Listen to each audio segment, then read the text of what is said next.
Kemarin Puan Maharani sempat mengumumkan tuh ada 10 nama ya cawapres yang akan mendampingi Ganjar dan salah satunya AHY, AHY ya. Ketua Umum Demokrat. Ini menarik nih Bang. Ini gimana Bang? Itu mengejutkan juga. Mengejutkan ya. Ini PDIP itu kayaknya pengen buat kejutan terus. Kejutannya berseri itu. Dianggap berseberangan udah lama.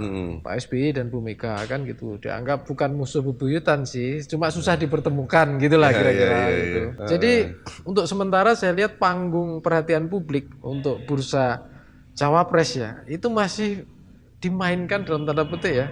Digerakkan oleh PDIP magnetisnya. Dan yang menarik lagi kenapa misalnya cawapres yang rame, karena elektabilitas orang ini tiga-tiganya ini kalau kita simak dalam survei tahun terakhir, data 1 tahun terakhir, itu belum ada satupun yang betul-betul luar biasa mayoritas atau dominan. Ada 2 capres alumni UGM. Waduh, UGM lagi ya.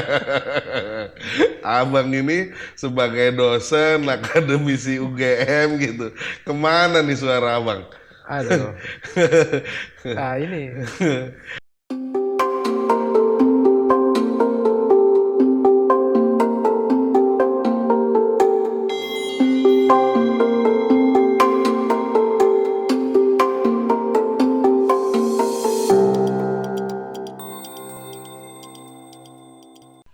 Assalamualaikum warahmatullahi wabarakatuh. Apa kabar Sobat Forum? Semoga kita semua selalu dalam keadaan sehat dan selalu dalam lindungan Allah Subhanahu wa taala. Kembali lagi bersama kami dalam program Forum Ngobdar, ngobrol politik bersama Darwin. Nah, seperti biasa, kami akan mengajak Anda untuk mengikuti obrolan-obrolan politik terkini tentunya dengan narasumber-narasumber yang keren, narasumber-narasumber yang terpercaya gitu ya. Nah, hari ini kami kehadiran Abangda Nyarwi Ahmad dari Direktur Eksekutif Indonesia Prudential Studies. Nah, kali ini kami akan ngajak Bang Nyarwi untuk bincang-bincang seputar bursa calon wakil presiden yang belakangan ini ramai diperbincangkan. Kita langsung saja. Bang, apa kabar Bang? Baik. Terima kasih sudah diundang. Alhamdulillah. Ya. Gimana Bang? Apa kesibukan terakhir? Masih seperti biasa ngajar. Saya kan juga ngajar di UGM gitu ya. Oh iya. Dosen komunikasi politik Bang. Iya. Ngajar juga di MM juga di UMM Jogja sama MM Jakarta juga. Bolak-balik gitu biasa. Terus juga kita riset juga. Tapi ini udah beberapa bulan kita nggak melakukan riset survei nasional ya. Oh gitu. Terakhir kalau di IPS itu survei nasionalnya Mei 2022. Ya, tapi udah 4 kali kita membuat survei nasional. Kalau survei di lokal-lokal pilkada dan sudah dulu sering gitu. Seperti itu. Bang, ini kita masuk ke ininya ya, yang jadi topik obrolan kita ini. Soal bursa cawapres nih Bang. Kemarin Puan Maharani sempat mengumumkan tuh ada 10 nama ya cawapres yang akan mendampingi Ganjar dan salah satunya AHY ya. Ketua Umum Demokrat. Ini menarik nih Bang. Ini gimana Bang? Iya, kalau kita lihat itu mengejutkan juga. Mengejutkan ya. Ini PDIP itu kayaknya pengen buat kejutan terus. Kejutannya berseri itu. Salah satu kejutan yang siapa sih menduga misalnya ya tiba-tiba AHY dicolek gitu ya. Karena kan kalau kita tahu kan AHY sekaligus Demokrat dengan itu PDIP kan, ya. Pertama itu dianggap berseberangan udah lama. Pak SBY dan Bu Mega kan gitu. Dianggap bukan musuh bebuyutan sih, cuma susah dipertemukan gitulah kira-kira gitu. Terus yang kedua kita juga lihat tuh kalau di koalisi perubahan motor penggeraknya selain Nasdem kan ada Demokrat tuh yang sudah mendeklarasikan Anies. Nah ini tiba-tiba ketum Demokrat ya dinominasikan sama PDIP. Nah ini yang juga mengejutkan kan. Ada pertemuan lagi minggu lalu. Setelah itu diikuti kan ada pertemuan di GBK seperti itu. Jadi untuk sementara saya lihat panggung perhatian publik untuk bursa cawapres ya itu masih dimainkan dalam tanda petik ya, digerakkan oleh PDIP magnetisnya.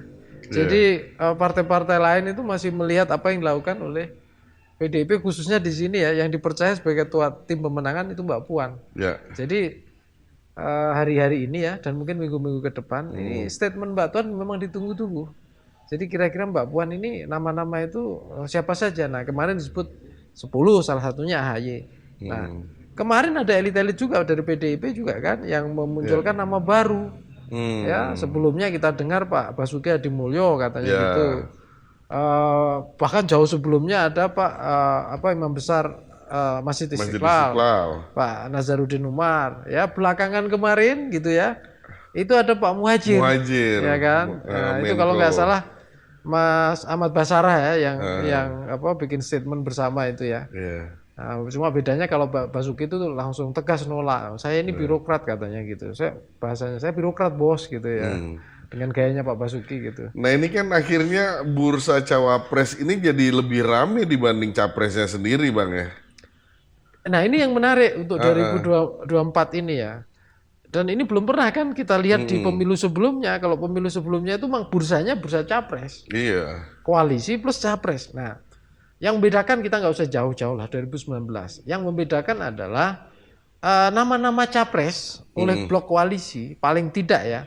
Itu lebih duluan muncul di pemilu ini. Betul. Kalau dulu kan itu di ujung-ujung beneran itu. Iya. Bahkan nama cawapres maupun di hari yang berdekatan, di hari titik-titik terakhir itu, deadline. Betul. Nah ini kebetulan sosok capresnya udah muncul di blok koalisi itu. Misalnya kita tahu ya, yang pertama kan dulu muncul KIB, tapi tanpa capres-cawapres. Betul. Tapi koalisinya udah muncul dulu, ada Golkar, P3, ya kan, PAN. Nah, terus kemudian ini nggak ada nama-nama tuh, diikuti koalisi Indonesia Raya tuh, yang dengan antara Gerindra sampai PKB. Tapi kan di situ semua kita udah tahu bahwa Pak Prabowo memang mendeklarasikan untuk capres. Nah, cawapresnya masih belum dibahas kan gitu. Setelah itu kita lihat tuh ya koalisi perubahan ya tahun lalu bahkan ya itu memunculkan nama Anies Baswedan. Ya awal-awal mungkin Nasdem yang menyatakan, tapi belakangan kan sudah ada piagam bahkan kan antara Nasdem gitu ya, tanda tangani juga Demokrat, kemudian juga PKS. Nah belakangan muncul nama Mas Ganjar kan di PDIP ya dideklarasikan, dan orang kan sebelumnya juga mikir-mikir bener nggak sih kira-kira Mas Ganjar itu mau dideklarasikan kan gitu, tapi akhirnya kan juga dideklarasikan misalnya. Dan yang menarik lagi kenapa misalnya cawapres yang rame, karena elektabilitas orang ini tiga-tiganya ini kalau kita simak dalam survei tahun terakhir, data 1 tahun terakhir itu belum ada satupun yang betul-betul luar biasa mayoritas atau dominan. 3 capres ini maksudnya? Iya khususnya di capres misalnya sosok Mas Ganjar dan Prabowo itu kan naik turun hampir sama berkompetisi di angka 30-an sekian. Sementara Mas Anies masih bertahan di angka 20-an sekian kurang lebih.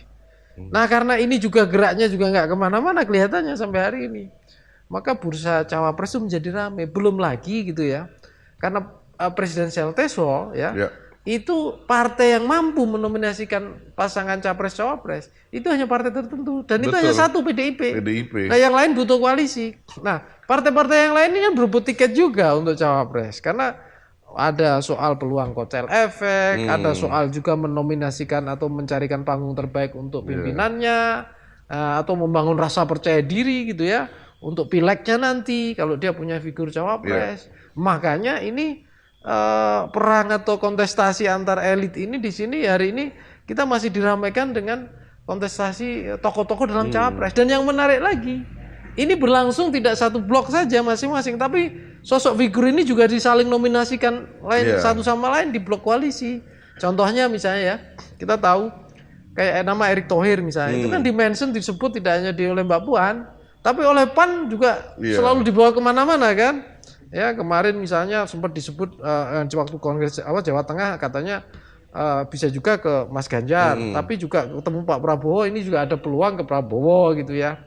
Nah tapi paling enggak cawapres-cawapres yang paling dinamis ya namanya beredar gitu, itu di antara Prabowo dan Ganjar gitu ya.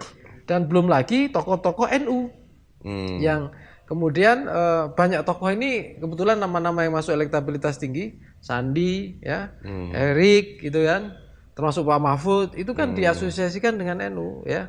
Dan kemudian muncul semacam pola lama di mana kadang-kala PDIP itu sukanya koalisi dengan tokoh dengan background NU lah, yang non NU bagaimana, padahal ada juga kritik nih ya, Caimin bagaimana kan lebih NU gitu ya, Bukoba bagaimana juga NU.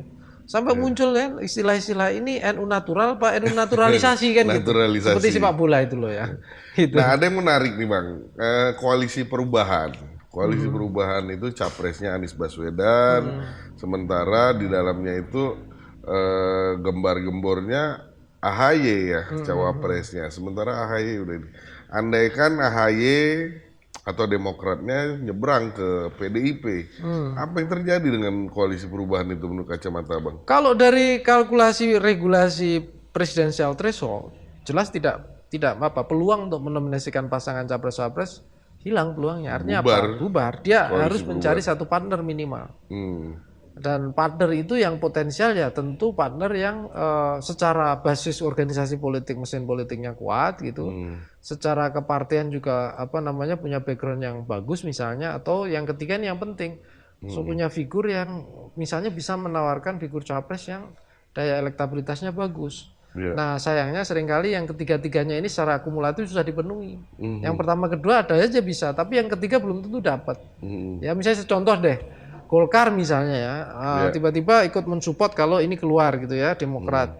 Nah, tetapi pertanyaannya Golkar bisa mengajukan cawapresnya siapa? Apakah Pak Erlangga? Sementara Pak Erlangga kita tahu kan targetnya capres dari berbagai forum-forum di Golkar misalnya begitu.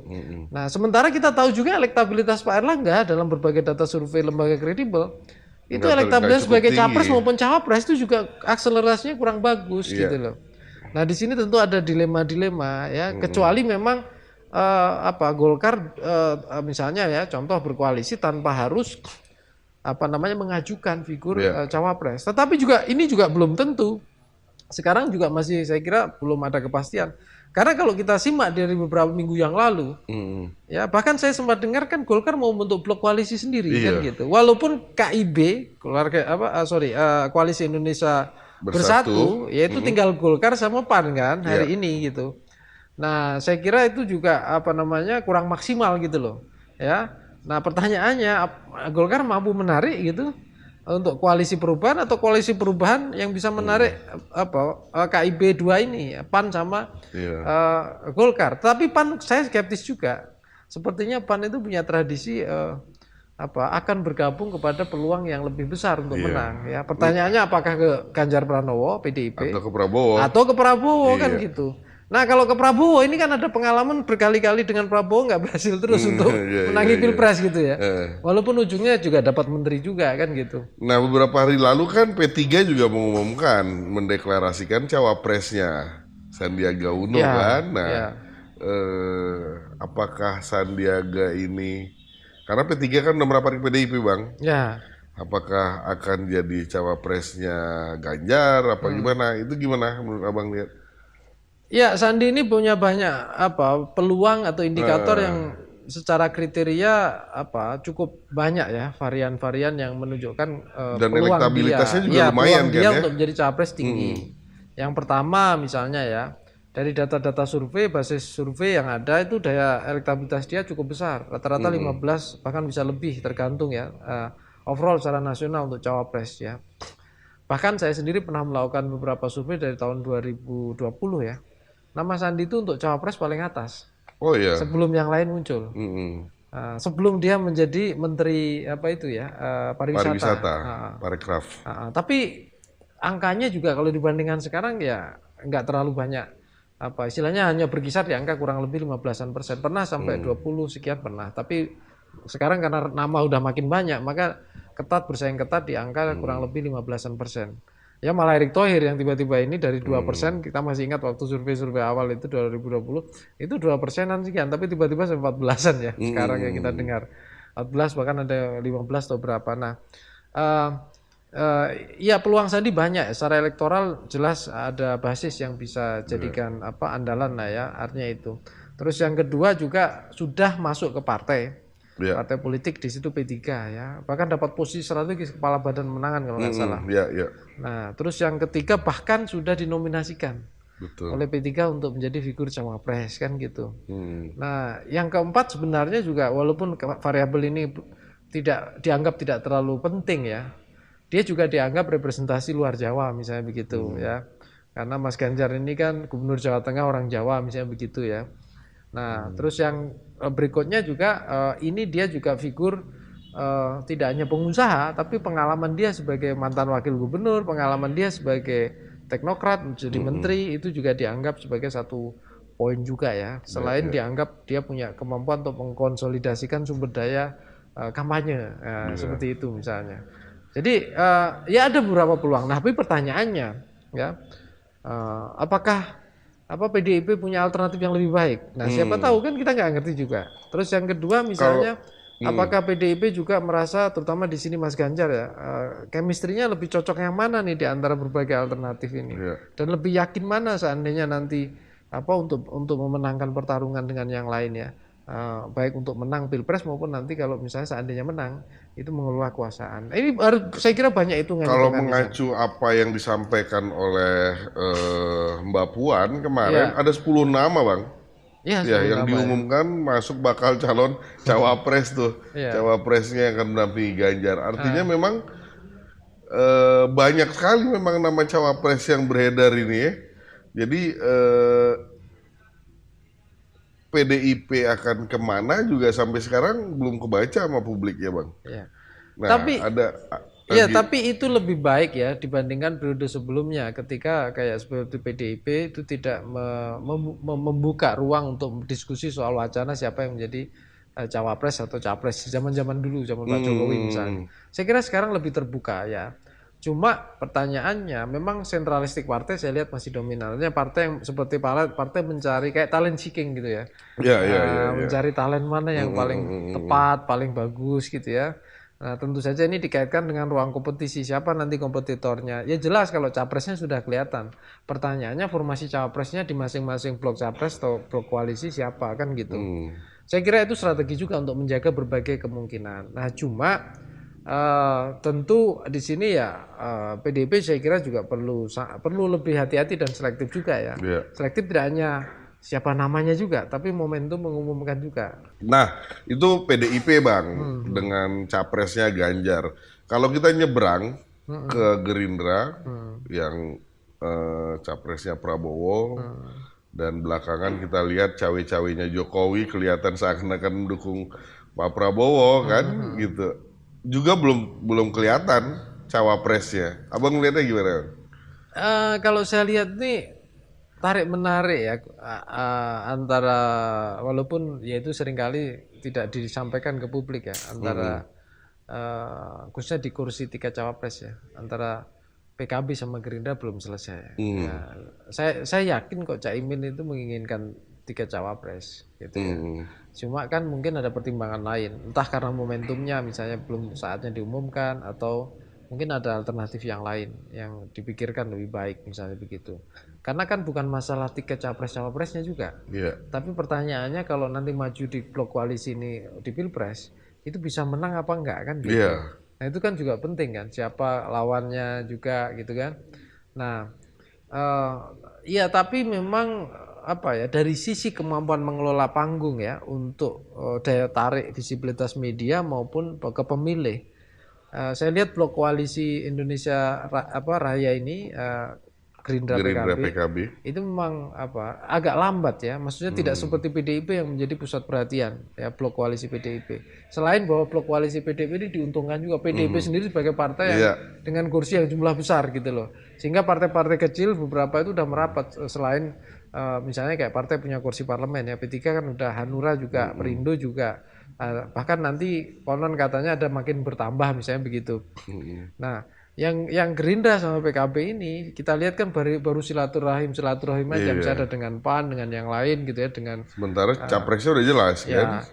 Ya kalau mau tentu saja menurut saya ini bagian juga mendidik publik juga ya, sekaligus demokrasi internal partai. Ada baiknya juga sebenarnya membuat konvensi tapi tidak capres, tapi cawapres juga. Kayak pernah itu terjadi konvensi cawapres di Indonesia? Saya lihat belum pernah sama belum sekali. Pernah kan Bang? Iya, konvensi capres saja 2000 berapa itu? 2004 itu pernah Golkar konvensi. Kemudian 2009 ya, 2009 itu Demokrat yang buat. Tapi seringkali kan yang kasus kayak Demokrat misalnya itu kan tidak jadikan dasar untuk menyeleksi sosok kandidat ya. Kalau yang Golkar 2004 itu memang kemudian masuk nama yang kemudian menjadi figur untuk capres dicalonkan. Nah, tidak ada salahnya juga membuat semacam konvensi atau debat.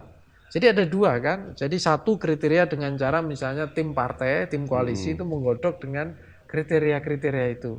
Ya dicek juga elektabilitas ini dan seterusnya kan bisa aja dibuat kriteria. Tapi sisi lain gitu, konvensi itu juga ada debatnya sehingga publik juga ikut merasa dilibatkan gitu ya. Kalau perlu ada diskusi-diskusi. Ya, siapa sih calon-calon cawapres ini? Kalau ya kalau debat capres kan nanti pemilu ya. Nah ini nggak apa-apa gitu loh. Ini kan karena masa kampanye kita kan pendek sekali 75 hari itu. Itu nggak mungkin ada waktu itu untuk kemudian lebih jauh. Nah sekarang nggak ada masalah menurut saya partai-partai di blok koalisi gitu. Kalaulah misalnya merasa katakanlah belum saatnya mengumumkan sosok figur cawapres ya didiskusikan. Misalnya membuat seperti konvensi-konvensi itu untuk jadi panggung cawapres ini juga muncul gitu. Betul. Sehingga seandainya sosok cawapres ini atau siapapun denominasikan cawapres ini elektabilitasnya misalnya gitu ya. Sekarang dianggap rendah, siapa tahu nanti naik kan gitu. Atau dengan nama-nama yang tadi ya, Muhajir gitu ya. Kan nama-nama kayak Pak Menteri PUPR itu apa? Basuki Hadimulyo. Basuki gitu kan. Nama-nama yang nggak disangka muncul masuk dalam balon cawapres gitu kan. Jadi saja. Paling enggak kan orang itu lebih paham dan lebih mengerti ya. Ketika orang ini ya walaupun misalnya gini Pak Basuki, Pak Muhajir atau siapa yang jadi menteri-menteri Pak Jokowi kan lihatnya dia sebagai menteri itu. Nah pertanyaannya misalnya seandainya nanti dapat peluang untuk tiket cawapres, nah itu mau bagaimana kan gitu. Nah itu kan belum pernah. Cuma Sandi aja kan karena pernah jadi cawapres maka pernah muncul dalam debat cawapres misalnya. Ya Erick Thohir nggak ngerti kita misalnya. Nah itu yang ada di blognya Mas Ganjar misalnya, yang di blognya Pak Prabowo juga demikian, ada peluang-peluang nama gitu ya. Atau bahkan di blognya Nasdem juga. Ya Nasdem PKS ini, belum. Iya gitu. Itu juga saya kira pola-pola dengan konvensi cawapres juga itu selalu membuka kemungkinan ya. Paling enggak ini melibatkan publik ya untuk memikirkan atau katakanlah ikut menjaring juga aspirasi publik. Ya walaupun di data survei juga tercermin gitu. Tetapi kan kuantitatif. Nah ini kok secara kualitatif misalnya siapa sih yang dianggap lebih bagus ya sebagai cawapres gitu. Walaupun nanti keputusan akhirnya tetap masing-masing blok koalisi partai kan. Karena ada banyak variabel kan yang dia atau kriteria kan yang dia bisa gunakan gitu. Bang, ini kita sambil ngopi dulu Bang. Jadi ngobdar itu ngobrol politik bersama Darwin sekaligus juga ngopi bareng Bang bersama Darwin. Iya. Ini cocok ini kopinya untuk saya. Mantap nih Bang. Mantap, tapi nggak usah sebut merek kan? Enggak lah. Iya. Oh, Abang suka kopi pahit juga ya? Iya, betul. Hobi saya kopi pahit memang. Oke, tadi ada yang menarik di itu Bang, di soal koalisi perubahan. Koalisi perubahan itu dengan nama AHY disebut-sebut oleh PDIP ini jadi semacam ancaman kan buat koalisi perubahan itu sendiri. Belum lagi belakangan Nasdem juga dibombardir gitu ya dengan kasus korupsi dan lain-lain gitu. PKS ini kan punya masa militan ya Bang. Abang ngeliatnya gimana PKS ini ke depannya? Dalam banyak gelanggang pilpres ya, saya nyebutnya pilpres bukan pileg ya, karena ada arena politik yang lain. PKS itu menurut saya teruji juga sebagai mitra koalisi untuk pilpres dan sekaligus juga soliditas ini juga ya tim partainya untuk memenangkan itu juga saya kira juga bagus. Nah memang pertanyaannya ya untuk figur-figur di PKS sebagai cawapres itu di data survei juga elektabilitasnya rata-rata rendah gitu loh. Dan kemudian di lingkungan elit saya lihat juga belum banyak disebutkan gitu ya. Tapi itu khusus untuk arena pilpres. Kalau pilgub saya lihat PKS misalnya kayak Jawa Barat itu saya kira Ahmad Heriawan misalnya itu kan terbukti juga nyatanya bisa menang. Pemilihan kabupaten kota kayak Depok juga menang. Tapi untuk nasional memang saya kira masih berat lah ya. Masih berat gitu. Nah, tetapi sebagai mitra koalisi saya kira itu ada keunikan ya tentang kesolidan mereka. Makanya Nasdem kan ketika awal koalisi dan ini kan di luar kekuasaan kan. Yang pertama salah satunya banyak diskusi saya lihat kan dengan PKS gitu ya. Walaupun ya sudah tahu persis juga bahwa Demokrat juga di luar kekuasaan gitu ya. Makanya ketika koalisi perubahan ini PKS juga menjadi salah satu prioritas juga dari target di koalisi perubahan itu untuk membangun blok politik ya. Nah kalau kita berandai-andai Bang, menurut Abang dari sekian banyak nama-nama cawapres tadi, akhirnya yang akan muncul siapa nih Bang? Yang akan mendampingi Pak Ganjar, akan mendampingi Pak Prabowo. Kalau misalnya Anies maju, yang akan mendampingi Anies siapa nih? Ini kita coba main tebak-tebakan nih Bang, kira-kira. Ya, yang tahu persis tentu tim-tim di masing-masing blok koalisi. Ada tim 8 di Mas Anies. Tapi kan artinya kan gini, kita kan masing-masing pasti punya ya, ini nih Bang. Ya. Tapi begini, nama-nama ini kan mengorbit ya, seperti mengorbit naik turun dan berinteraksi juga di kalangan elit. Kalau kita lihat berarti kan ada 2 syarat dasar yang seringkali 3 lah ya. Elektoral bagus gitu ya, diterima elit gitu ya. Kemudian dianggap punya daya tarik atau bahkan mampu mengkonsolidasikan sumber pendanaan pemilu untuk kampanye, karena kampanye kan butuh juga. Nah, itu bisa dari personal, artinya sumber daya jaringan personal, atau bahkan menarik pihak-pihak lain yang senang untuk menyumbang ya, karena yakin dengan figur ini. Nah, selama ini nama-nama yang muncul kalau kita lihat dengan jaringan, ya ada kemungkinan juga. Misalnya kalau P3 bisa meyakinkan PDIP koalisi dengan Mas Ganjar, ada kemungkinan Sandi dengan Mas Ganjar. Tapi kan juga itu belum tentu juga. Kalau misalnya seandainya misalnya yang dibutuhkan ternyata figur yang bukan seperti itu. Ya figur yang tiba-tiba di luar perkiraan kayak Pak Ma'ruf Amin ketika berpasangan dengan Jokowi. Waktu itu kan Pak Mahfud sempat muncul kan? Iya. Orang siapa nyangka tiba-tiba muncul nama Pak Mahfud. Konon kabarnya udah ini Bang. Udah jahit baju katanya begitu. Iya, katanya begitu kan gitu. Kayak gini-gini kan bisa dalam hitungan last minute kan gitu.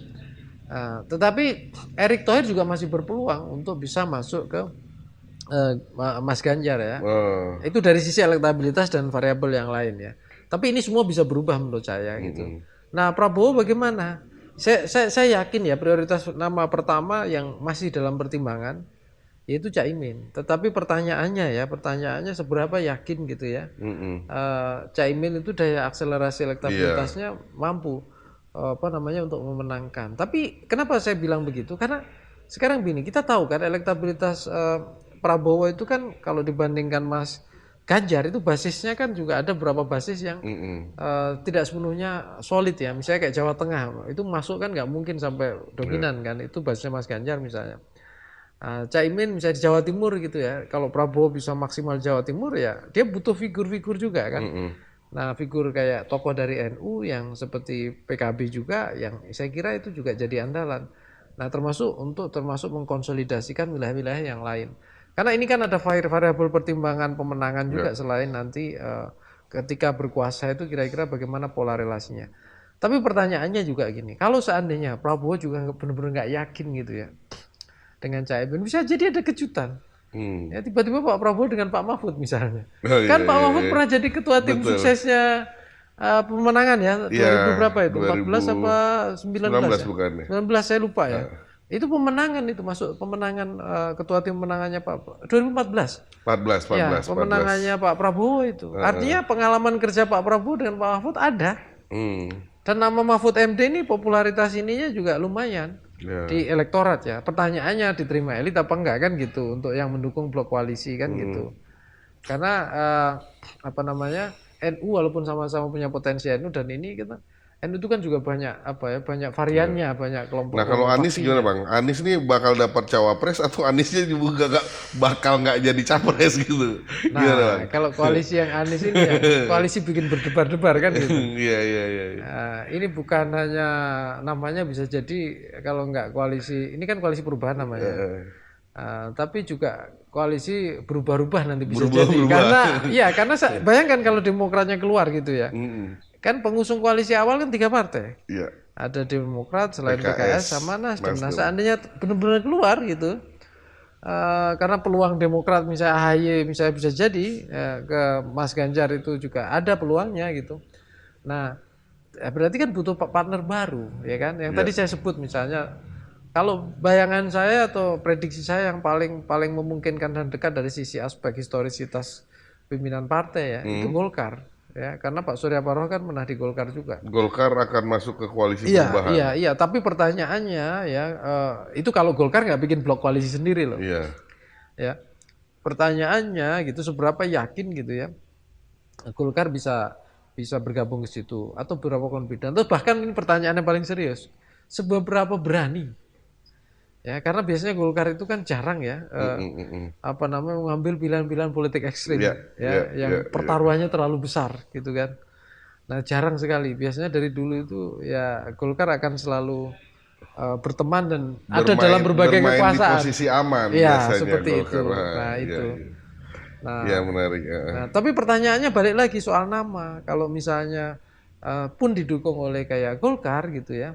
Siapa yang jadi cawapresnya? Nah, so far sampai hari ini, walaupun saya dengar misalnya ada upaya-upaya ya, timnya Mas Anies cari cawapres, tapi seringkali yang dinominasikan itu belum sepenuhnya confident atau yakin untuk diangkat ke permukaan. Makanya kan kalau ditanya berapa nama, sudah dikantongi itu, ada 5 nama bahkan lebih gitu.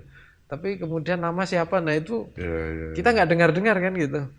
Ya, tapi masih dirumuskan timnya katanya begitu kan. Nah, seperti itu. Menarik ya Bang. Ya. Nah ini terakhir Bang. Kita nggak terasa udah setengah jam nih, udah 30 menit Bang. Ini pertanyaan ini nih Bang, sambil bercanda. Ada 2 capres alumni UGM. Waduh, UGM lagi ya. Abang ini sebagai dosen akademisi UGM gitu, kemana nih suara abang? Aduh. Nah ini, yang jelas gitu ya. Yang jelas itu kalau kita dididik dengan lingkungan UGM, kita itu kan punya value dasar yang mengikat ya. Kayak kampus UGM itu kan basisnya visinya kerakyatan. Kota Jogja itu republikan. Kita punya semangat besar untuk membangun Indonesia gitu ya. Dengan berbagai lini dan cara yang tentu saja tidak sifatnya elitis ya. Sifatnya memberdayakan dan memberikan peluang lebih besar secara terbuka. Demokrasi itu terus menjadi value kita juga ya. Nah, selama misalnya cawapresnya itu punya komitmen dan value itu, sebenarnya kita sangat terbuka. Ingat nggak? Dulu UGM nggak punya nama di bursa capres-cawapres pun tokoh-tokohnya kita selalu berpartisipasi kok kan gitu. Di pemilu-pemilu sebelumnya, bahkan sebelum era Pak Jokowi itu, era SBY, era siapa gitu, kita selalu berpartisipasi. Tapi memang ketika dihadapkan pada 2 nama hari ini, ya itu tadi. Langsung batuk ya Bang.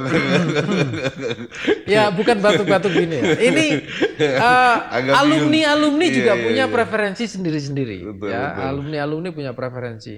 Tapi secara umum ya, mereka menerima gagasan dari 2 alumni ya, Mas Ganjar maupun Mas Anies. Ya itu ide-ide gagasan itu mereka yang sampaikan itu tidak asing lah, familiar ya. Karena itu juga bagian diskursus mereka bahkan sejak era mahasiswa. Nah, ide-ide nasionalisme Pak Prabowo membangun bangsa yang besar, macan Asia itu juga hal yang familiar juga. Karena UGM itu kan juga di berbagai kelompok studi ya dan lain-lain, kita itu kan memang punya semangat membangun bangsa dari berbagai lini dan dari bawah gitu ya. Jadi pada dasarnya terbuka juga, tetapi memang kemudian kan interaksi antar alumni ini yang seringkali nanti akan memunculkan siapa yang kira-kira suka siapa. Tapi UGM sendiri itu insya Allah saya jamin nggak bakalan berpolitik ya. Artinya tidak ada misalnya intervensi yang sifatnya baik ke siapapun gitu. Karena kita kampus itu kan ruang akademik ya. Nah, yang membedakan adalah alumninya. Nah, kalau udah jadi alumni kan bebas tuh, bebas berkarir, bebas memilih, punya pilihan, gitu ya, kecocokannya kemana, gitu ya, bebas nongkrong ke siapa saja kan gitu. Nah, yang penting punya semangat masih membangun Indonesia lebih baik kan gitu, menjadi negara yang hebat kan gitu. Nah itu. Artinya abang ke kok nanya saya lagi nih? Oke, nggak apa-apa kalau nggak dijawab. Sudah saya jawab tadi. Oke. UGM itu bebas artinya ya Bang. Mau ke Anies atau ke Ganjar. Baik, Bang Nyarwi Ahmad, makasih banyak udah nemani kami. Nggak terasa kita udah setengah jam lebih. Kita ada di penghujung. Sobat Forum, dimanapun Anda berada, semoga obrolan singkat kami ini membawa manfaat. Artinya semoga ini membuka wawasan siapapun Anda yang menyaksikan tayangan kami ini. Terima kasih banyak Bang udah menemani kami. Bang Darwin, Semoga Abang selalu dalam keadaan sehat dalam setiap amin. aktivitas gitu ya. Sukses selalu dan lancar selalu gitu ya Bang ya. Nah, Sobat Forum dimanapun Anda berada, saksikan terus Forum Ngobrol Politik bersama Darwin, tentu saja dengan isu dan topik-topik politik menarik lainnya. Apalagi ini menjelang tahun politik, kami akan terus update kondisi politik di lapangan. Terima kasih. Assalamualaikum warahmatullahi wabarakatuh. Sampai jumpa. Bang, ngopi Bang. Oke. Mantap.